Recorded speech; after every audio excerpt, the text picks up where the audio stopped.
இந்த தோட்டத்தில் வந்திருக்கோம். அது என்னென்ன செடின்னு நீங்களே பாருங்கள். அது எனக்கு கமெண்ட்டில் சொல்லுங்கள். இது மரமாக வளர்ந்துருக்கு.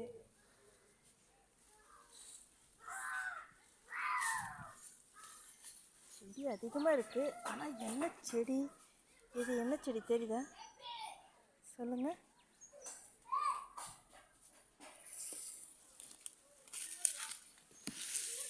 இது என்ன செடின்னு தெரியல. ஆனால் பழம் பாருங்க, ரெட் கலரில் இருக்குது. பழம் பாருங்க, ரெட் கலர். இது என்ன செடின்னு தெரியல, கமெண்டில் சொல்லுங்கள். 5 மணி பூ, செம்பருத்தி.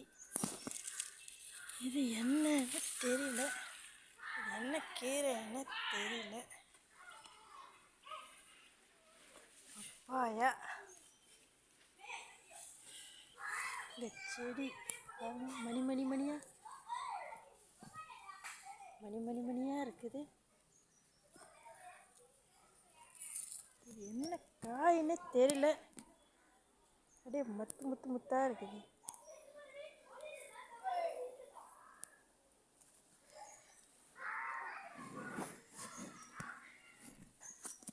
இங்கே பாருங்க, நிறையவே இருக்குது.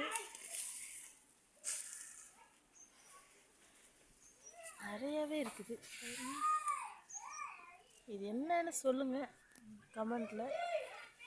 நிறைய கொத்தாக இருக்குது பாருங்க, தெரியுதா?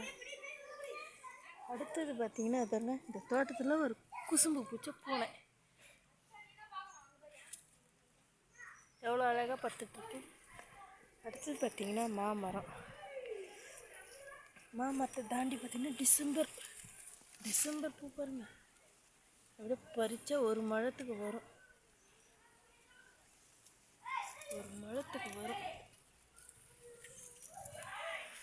பாவைக்கொடி, பாவக்காய் காய்ச்சிருக்கு. சரியா தெரியல உங்களுக்கு.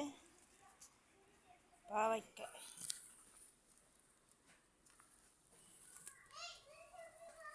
பார்த்தீங்களா? பாவைக்காய். இது என்ன செடி தெரியல. இது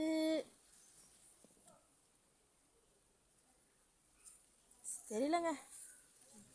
நீங்கள் கமெண்டில் சொன்னால் நான் கேட்டுக்கிறேன். ஓகே, நிறைய செடி இருக்குது. அது பாட்டுன்னு வளருது. இன்னொரு பூனை.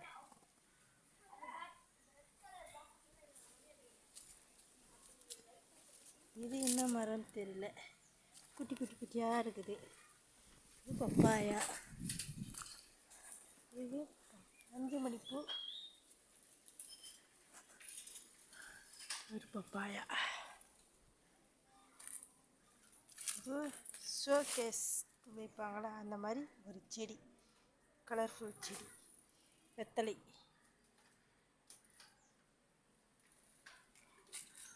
ஓகே ஃப்ரெண்ட்ஸ், இது வரைக்கும் பார்த்துருக்கோம். இதுக்கு எனக்கு தெரியாத செடியும் நானும் முழிச்சிட்ருப்பேன். அதை பார்த்துட்டு நீங்கள் கமெண்ட் பண்ணுங்கள்.